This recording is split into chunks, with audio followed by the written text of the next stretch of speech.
मेरे प्रिय बच्चे, ये कहानी कोई आज नहीं लिखी गई है, बल्कि ये वर्षों पुरानी है। वो कहानी जो कभी तुम्हारे स्वप्न में भी तुम्हें दिखाई पड़ती है, तो कभी जिसे तुम्हारा अंतर्मन महसूस किया करता है। तुम्हारा प्रेम कोई साधारण सा हो जाने वाला प्रेम मात्र नहीं है, यह असाधारण है। तुम्हारे भीतर जो ये प्रेम की भावना पनपती है, ये सामान्य नहीं है। प्रत्येक मनुष्य के मन में ऐसी भावना नहीं पनपती। तुम विशिष्ट हो, विलक्षण प्रतिभा के धनी हो, इसलिए तुम्हें अगाध प्रेम उत्पन्न होता है। चाहे अपने साथी के प्रति हो, चाहे अपने परिवार के प्रति हो, चाहे मित्रों के प्रति हो, चाहे किसी ऐसे व्यक्तित्व के सामने प्रेम तुम्हारा प्रदर्शित हो जिससे तुम प्रेरित होते हो, जिसे तुमने कभी देखा नहीं, जिसे तुमने केवल चलचित्रों में, किताबों में, कहानियों में महसूस किया, तुम उसके प्रति भी आकर्षित होते हो, क्योंकि तुम्हारे रोम रोम में प्रेम बसा है। तुम इस प्रेम के सिवा कुछ भी महसूस नहीं करते। तुम्हारी यह भावना इतनी प्रबल है जिसे सामान्य अर्थों में बताया नहीं जा सकता। मेरे प्रिय बच्चे, मैं समझता हूं तुम्हारे भीतरी चक्रों में क्यों बदलाव हो रहे हैं और क्यों तुम जल्दी ही असहज महसूस करने लगते हो, क्योंकि तुम एक ऐसे लोक से यहां तक आए हो जो लोक केवल प्रेम के लिए जाना जाता था। दिव्य ऊर्जा से समाहित वह लोक प्रेम रस से भीगा हुआ था। वहां पे उपस्थित प्रत्येक जीव प्रेम से सराबोर हुआ करता था। किंतु तुम अब जब से इस धरा पर आए हो, इस मृत्यु लोक में आए हो, तुमने हिंसा को बहुत गंभीरता से, बहुत गहराई से देखा है और हिंसा तुम्हें तोड़ देती है। तुम हिंसा के बिल्कुल विरुद्ध हो, लेकिन परिस्थितियां ऐसी बनती हैं कि अपने आप को मजबूत प्रदर्शित करने के लिए तुम्हें हिंसा का सहारा लेना पड़ता है, जबकि तुम ऐसे बिल्कुल भी नहीं हो। इसलिए तुम्हारा मन अत्यंत विचलित भी होता है। सही गलत ना समझ पाने के अभाव में भी तुम बहुत सारी प्रक्रिया करते हो। मेरे प्रिय बच्चे, मैंने तुम्हारे एक एक भाव को, एक एक एहसास को महसूस किया है। मैं जानता हूं कि तुम प्रेम को लेकर कितना चिंतित हुए हो। अपने जीवन में तुमने दूसरों के लिए बहुत कुछ त्याग दिया है, बहुत कुछ बलिदान कर दिया है। अपनों की खुशी के लिए, अपने प्रेम के लिए, अपने प्रेम को दर्शाने के लिए, अपने प्रेम को साबित करने के लिए तुमने बहुत कुछ किया है। लेकिन फिर भी तुम पर यह इल्जाम लगते रहे कि तुम प्रेम नहीं करते।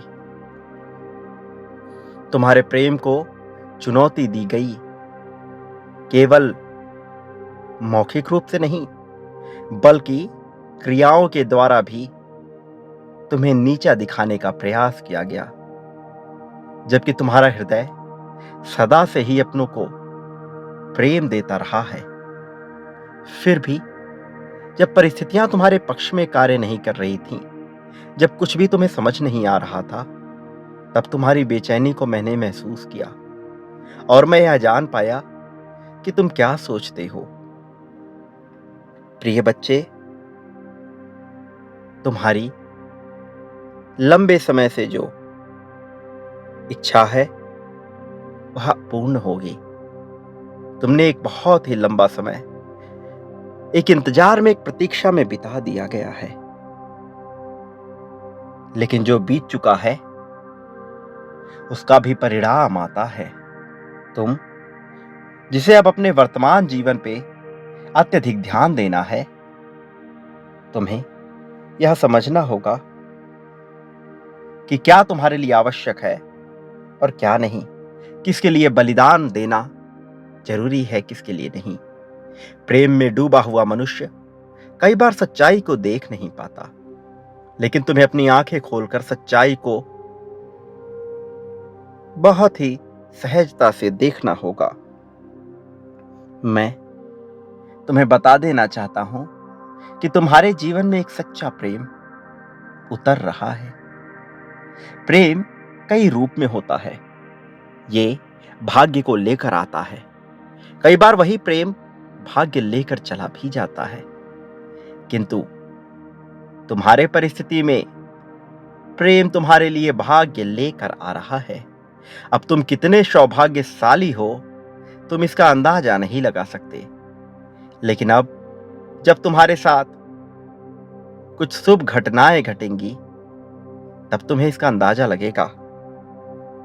तब तुम जान पाओगे कि तुम्हारे साथ क्या क्या हो रहा है। वो जिसकी योजना बहुत पहले से रची जा रही थी, अब किस तरह से क्रियान्वित हो रहा है। तुम व्यक्तियों को समझने में भूल कर रहे हो, भ्रमित हो रहे हो, और तुम्हारा इस तरह से भ्रमित होना न जाने कितने ही दिव्य आत्माओं को चकित भी कर रहा है। किंतु अब सही फैसले लेने का समय है, क्योंकि यदि तुमसे फैसले लेने में भूल होगी तो इसका परिणाम अच्छा नहीं होगा। और मैं नहीं चाहता कि अब तुम्हें किसी भी तरह के बुरे परिणाम से गुजरना पड़े। इसके लिए मैं स्वयं ही तुम्हारा साथ दूंगा। लेकिन मेरे प्रिय बच्चे, कुछ ऐसी बातें हैं जिनसे तुम पूर्ण रूप से अनजान हो। मैं चाहता हूं कि तुम गहराई से अपने जीवन का विचार करो। तुम जीत को अपना तो लेना चाहते हो, लेकिन उसके लिए क्या तुमने पूर्ण निष्ठा दिखाई है? मेरे प्रिय बच्चे, योजनाएं निश्चित तौर पर बनाओ, किंतु योजनाएं केवल रूपरेखा जानने के लिए होती हैं, केवल बाहरी आवरण को जानने के लिए होती हैं। लेकिन उस बाहरी आवरण पर, उस रूपरेखा पर इमारत कैसे तैयार होगी, ये सोचने का कार्य तुम्हारा नहीं है। किंतु तुम पूर्ण रूप से उसमें संलिप्त हो जाते हो। जब योजना बनाते हो तो उसे उसी अनुसार घटित होते हुए देखना चाहते हो जैसा तुमने अपने योजना में उसका सृजन कर दिया है। लेकिन यहीं पर तुम मुझे चुनौती देने लगते हो। मैं नहीं चाहता कि तुम मुझे चुनौती दो। प्रकृति अपना कार्य जैसे कर रही है, उसे वैसे ही घटित होने दो। तुम प्रकृति के राह में बाधा बनकर मत आओ। मेरे प्रिय बच्चे, प्रकृति की राह में बाधा बनने के बजाय तुम अपने जीवन को सही दिशा में ले जाने का कार्य करो। तुम्हें सहारा दिया जाएगा, किंतु प्रारंभिक कदम, पहला कदम तुम्हें स्वयं बढ़ाना होगा। तुम्हें यह इच्छा शक्ति मजबूत रूप से दर्शानी होगी कि तुम जीतना चाहते हो, कि तुम जीत को अपनाना चाहते हो। मैं तुम्हें बता दूं कि दिशाएं भी तय हो चुकी हैं। तुम्हारे लिए दक्षिण दिशा, उत्तर पूर्व दिशा शुभकारी होने वाली है। तुम्हें उस ओर से बहुत बड़ी खुशखबरी मिलने वाली है। दिव्य ऊर्जा उस दिशा में चलकर तुम्हारे घर में प्रवेश कर रही है। यह खुशखबरी इतनी रोचक, इतनी मनमोहक, इतनी बड़ी होगी जो तुम्हारी कल्पना में भी नहीं आ सकता। मेरे प्रिय बच्चे, तुम्हें ऐसे ऐसे संकेत प्राप्त होने वाले हैं जो तुम्हारे प्रेम को और भी ज्यादा ताकतवर, और भी ज्यादा मजबूत कर देंगे। अब तुम्हारे जीवन में वह व्यक्ति प्रवेश कर रहा है जो तुम्हारे जीवन को पूर्ण रूप से प्रेम से सराबोर कर देगा, जो तुम्हारे जीवन को पूर्ण रूप से प्रेम से भर देगा। मेरे प्रिय बच्चे, जिस व्यक्ति के साथ में तुम्हारा भविष्य सौभाग्य के रूप में छुपा हुआ है, अब तुम उसके संपर्क में इस तरह आओगे, उसकी ऊर्जा से, उसकी आवृत्ति से इस तरह से मिल जाओगे कि तुम्हारा मिलन ऐतिहासिक हो जाएगा, कि तुम्हारा मिलन दिव्य रूप से अद्भुत चमत्कारों से भर जाएगा। और परिणाम रूप में ऐसे ऐसे चमत्कार घटित होंगे कि तुम्हारा मन जल की भांति निर्मल, स्वच्छ बहने लगेगा, हवाओं के साथ अटखेलियां खेलने लगेगा। मेरे प्रिय बच्चे, अब तुम अपनी शारीरिक पराकाष्ठा को भी प्राप्त करोगे। तुम्हारे सेहत में भी सुधार होने का समय आ गया है। ये सुधार आंतरिक रूप से, बाहरी रूप से होने वाली है। जैसा तुम सोच रहे हो, जैसा तुम समझ रहे हो, या वैसा नहीं है। ये बड़ा ही दिव्य है, ये बड़ा ही अलौकिक है। मेरे प्रिय बच्चे, अब तुम्हारा स्वास्थ्य, तुम्हारी खुशियां तुम्हारे लिए इतना बेहतर होने वाला है, तुम्हारे लिए रोमांच का ऐसा दौर प्रारंभ होने वाला है कि तुम इस समय को कभी भी खोना नहीं चाहोगे। लेकिन इन क्षणों में तुम्हारी परीक्षा भी ली जाएगी। जब मनुष्य का समय बेहतर चल रहा होता है, तब उससे कुछ विभिन्न प्रकार की परीक्षाएं ली जाती हैं। सर्वप्रथम यह तय किया जाता है कि मनुष्य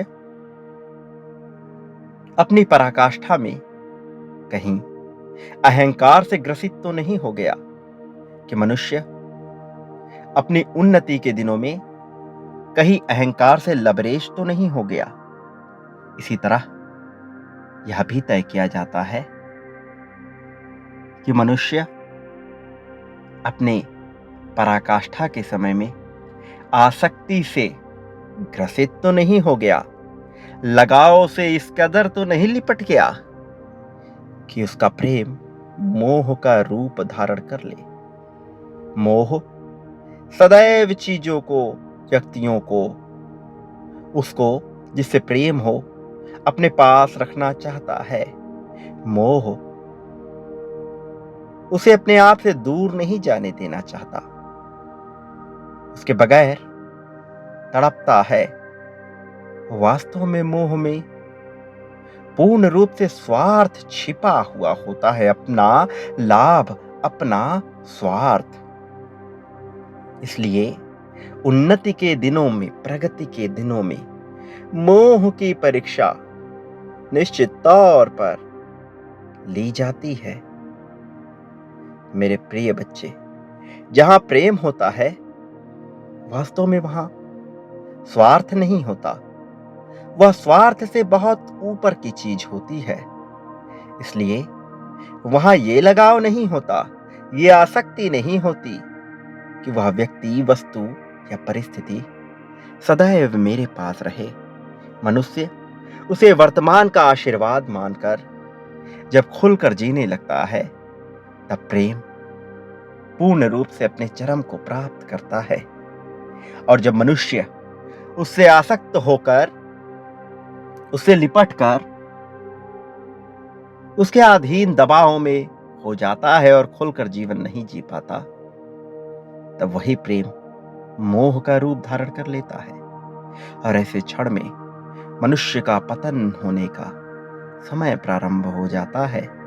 मैं नहीं चाहता कि किसी भी परिस्थिति में तुम पतन को प्राप्त करो। मैं तो चाहता हूं कि तुम अनिवार्यता के नियम को समझकर, संतुलन के नियम को समझकर जीवन में आगे बढ़ो। वो जो छूट गया वो तुम्हारा नहीं था। वो जो आने वाला है उसे तुम स्वीकार करो। उसे प्रसाद समझो। वो जो अभी तुम्हारे पास है, उसके लिए आभार व्यक्त करो। जीवन जीना इतना कठिन नहीं जैसा तुम मानते आए हो। सरलता ही वास्तव में असली सुख है, लेकिन तुमने सरलता के बजाय जटिलता को अपने जीवन का आधार चुना है। और जबकि तुमने यह चयन स्वयं ही किया है, तो इसका परिणाम तुम्हें भुगतना पड़ा है। लेकिन अब मैं मार्गदर्शक बनके तुम्हें सही राह दिखाना चाहता हूं। तुम्हारी उंगलियां पकड़कर तुम्हें उस दिशा की ओर लेकर जाना चाहता हूं, जहां से तुम पूर्ण रूप से जीत को महसूस कर सको। जहां से तुम ये महसूस कर सको कि क्या तुम्हारे लिए अच्छा है और क्या बुरा है। मैं चाहता हूं कि तुम लाभ के पद पर आ जाओ। मैं चाहता हूं कि हर तरफ तुम्हारा गुणगान हो, तुम प्रशंसा के पात्र बनो। भले ही अभी यह संभव नहीं लग रहा हो, किंतु इस पर कितना जोर शोर से कार्य किया जा रहा, तुम उसकी सच्चाई से वाकिफ नहीं। मेरे प्रिय बच्चे, तुम्हारी रूह में ही अब जीत को घोला जा रहा है। अब एक ऐसी ज्वाला, एक ऐसी अग्नि भड़कने वाली है, जो तुम्हें मंजिल तक पहुंचा कर ही दम लेगी। यह लाल अग्नि तुम्हें पूरी तरह से ताकत से भर देगी। मेरे प्रिय बच्चे, अब वह दिन दूर नहीं जब तुम जीत के साथ अपनी खुशियों का आगाज करने वाले हो। अब वह दिन दूर नहीं जब हर तरफ तुम्हारी जीत के ही चर्चे होंगे। अब वह दिन दूर नहीं जब तुम देश विदेश की भ्रमण यात्रा पर निकलोगे। वह दिन दूर नहीं जब तुम इतने समृद्धशाली, इतने संपत्तिवान हो जाओगे कि तुम जितना धन खर्च करना चाहो उतना कर सकोगे। फिर भी तुम्हारे पास अगाध मात्रा में धन नाता ही जाएगा। ये एक बहाव के रूप में होगा। ये समय तुम्हारे जीत का है। ये तुम्हारे जीत का दौर प्रारंभ हो रहा है। जब मनुष्य के जीत का दौर प्रारंभ होता है, तो सब कुछ उसके अनुसार घटित होने लगता है। तुम्हारे भी अनुसार यहां सब कुछ घटित होने वाला है। वर्षों पुरानी जो कहानी अधूरी रह गई थी, अब वो अपनी पराकाष्ठा को प्राप्त कर इस प्रकार से संपन्न होगी कि चारों तरफ खुशियां ही खुशियां फैल जाएंगी। हर तरफ अंगार के रूप में जीत बरसेगा, और इसका लाभ सबसे ज्यादा तुम्हें ही होगा। साथ ही उन पुण्य आत्माओं को भी होगा जो तुम्हारी ही तरह निर्मल और स्वच्छ हृदय के हैं, किंतु उन पर अत्यधिक मात्रा में जुल्म ढाया गया है, अत्यधिक मात्रा में अत्याचार किया गया है। जो सीधे थे, जिनके पीठ पीछे कुटिलता से, चतुराई से ऐसी रचना रची गई कि वो हारने को विवश हो गए। प्रिय बच्चे, यह जो चित्र तुम्हारे आंखों के सामने प्रदर्शित हो रहा है, ये उस दैव ऊर्जा का है, उस दैवीय ऊर्जा का है जो तुम्हारे भीतर आ रही है, जो समाहित होने को बेताब है। प्रिय बच्चे, तुम्हारी जीत की गाथा अब इतनी तेजी से लिखी जा रही है जिसकी तुम बिल्कुल भी कल्पना कर ही नहीं सकते। आसमान से दैवीय ऊर्जा आ रही है। ओ, अब तुम्हारे भीतर समाहित होने को बेताब हो रही है। मेरे प्रिय बच्चे, तुमने जो कुछ सहा है, अब उसका परिणाम मिलेगा, और परिणाम रूप में कुछ विपरीत होगा। दुख के बाद सुख की घड़ी आनी ही है। यदि मनुष्य के कर्म अच्छे हों तो उसका सुख टिका रहता है। अब चयन तुम्हारा होगा, परीक्षा तुम्हारी ली जाने वाली है। तुम क्या हो जाने को अपने आप को विवश करते हो, यह सब कुछ तुम पर निर्भर करता है।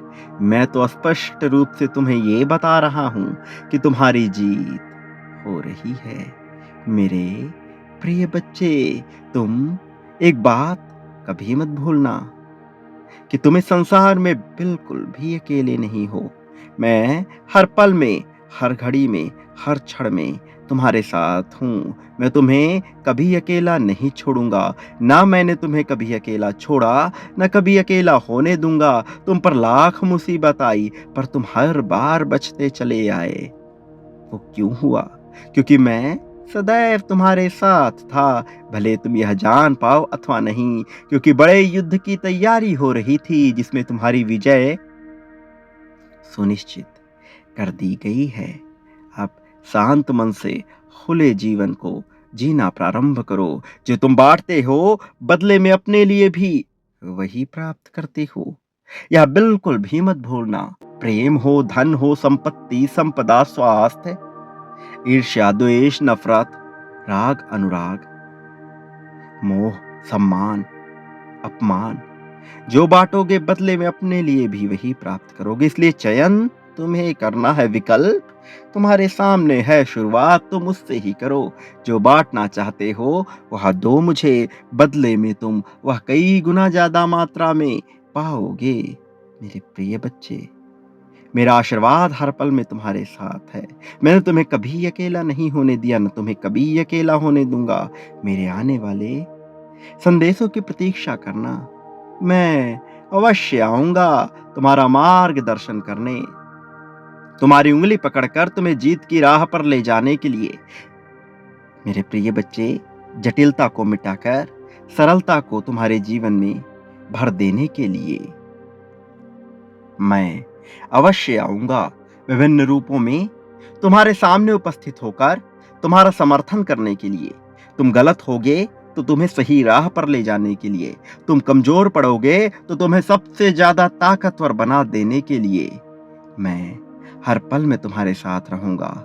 तो मैं उस पुष्प की भांति खिला दूंगा जो अपनी महक से, अपनी सुगंध से सभी को प्रभावित कर देता है, सभी को मोहित कर लेता है। अब तुम्हारा आभा मंडल इतना प्रभावशाली होने वाला है, हर कोई तुम्हारी छत्र छाया में आने को बेताब हो जाएगा। मेरे प्रिय बच्चे, मेरा आशीर्वाद हमेशा तुम्हारे साथ था, हमेशा तुम्हारे साथ रहेगा। चाहे संसार का प्रत्येक जीव, देव, दानव, मानव, पशु, अजीव, निर्जीव, सजीव, कोई तुम्हारा साथ दे अथवा ना दे, मैं हर हाल में तुम्हारा साथ दूंगा। सदा सुखी रहो, तुम्हारा कल्याण होगा, वास्तव में तुम्हारी प्रगति होगी।